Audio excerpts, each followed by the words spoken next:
ലോക്സഭാ തെരഞ്ഞെടുപ്പിൽ താൻ മത്സരിക്കണോ എന്ന് തീരുമാനിക്കേണ്ടത് പാർട്ടി ദേശീയ നേതൃത്വമാണെന്ന് ബി ദേശീയ സെക്രട്ടറി അനിൽ ആന്റണി. കേരളത്തിൽ ബി കുറി കൂടുതൽ സീറ്റുകൾ സ്വന്തമാക്കുമെന്നും അനിൽ അവകാശപ്പെട്ടിരിക്കുകയാണ്. ഒരു പ്രമുഖ ചാനലിന് നൽകിയ അഭിമുഖത്തിലായിരുന്നു നേതാവിന്റെ ഈ പ്രതികരണം.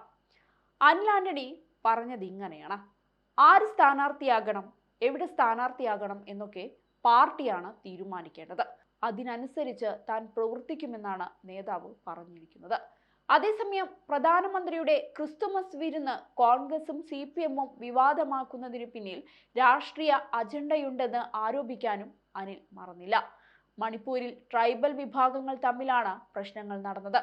അതൊന്നും കേരളത്തിൽ തിരിച്ചടിയാകില്ലെന്നാണ് അനിൽ പറഞ്ഞു വെക്കുന്നത്. കോൺഗ്രസും BJPയും വർഗീയമായാണ് ചിന്തിക്കുന്നതെന്നും കേരളത്തിൽ BJPയിൽ ചേർന്ന വൈദികനെതിരെ ഇരു പാർട്ടികളും രംഗത്തെത്തിയത് അതുകൊണ്ടാണെന്നും അനിൽ കുറ്റപ്പെടുത്തുന്നുണ്ട്. അയോധ്യ ഉദ്ഘാടനം സംബന്ധിച്ച വിവാദങ്ങളിലും കോൺഗ്രസിനെതിരെ അനിൽ രൂക്ഷ വിമർശനമാണ് ഉയർത്തിയത്. ഉത്തരേന്ത്യയിലെ കോൺഗ്രസ് നേതാക്കളെല്ലാം അയോധ്യയ്ക്ക് പോകണമെന്ന് പറയുന്നവരാണ്. കേരളത്തിലുള്ള നേതാക്കൾ അതിനെതിരാണ്. ഇത്തരം വിഷയങ്ങളിൽ നിലപാടെടുക്കാൻ കഴിയാത്തതുകൊണ്ടാണ് കോൺഗ്രസിനെ ജനങ്ങൾ BJPക്ക് ബദലായി കാണാത്തത്. ഈ തെരഞ്ഞെടുപ്പോടെ കോൺഗ്രസും CPM-ഉം രാഷ്ട്രീയ ഭൂപടത്തിൽ ഇല്ലാതാകുമെന്നും അനിൽ ആന്റണി പറയുന്നു.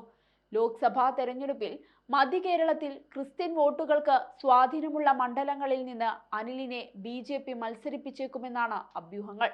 ഇടുക്കി, കോട്ടയം സീറ്റുകളോ അല്ലെങ്കിൽ ചാലക്കുടി സീറ്റിലോ ആയിരിക്കും അനിലിനെ പരിഗണിച്ചേക്കുക.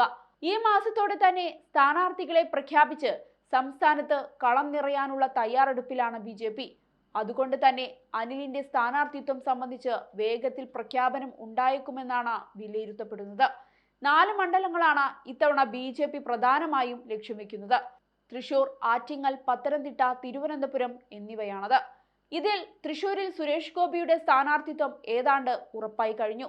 ആറ്റിങ്ങലിൽ കേന്ദ്ര സഹമന്ത്രി V മുരളീധരന്റെ പേരിനാണ് മുൻതൂക്കം. തിരുവനന്തപുരത്ത് ദേശീയ നേതാക്കളെ കൊണ്ടുവന്ന് BJP ഞെട്ടിക്കുമോ എന്നാണ് ഉറ്റുനോക്കപ്പെടുന്നത്. പത്തനംതിട്ടയിൽ പൊതുസമ്മതനെയായിരിക്കും BJP പരിഗണിച്ചേക്കുകയെന്നാണ് സൂചന.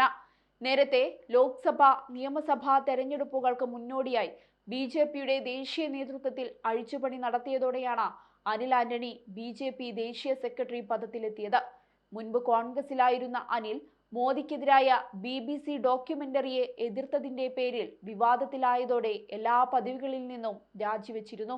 പിന്നാലെ K സുരേന്ദ്രനും V മുരളീധരനുമൊപ്പം ഡൽഹിയിലെ BJP ആസ്ഥാനത്തെത്തി പാർട്ടി അംഗത്വം സ്വീകരിക്കുകയായിരുന്നു.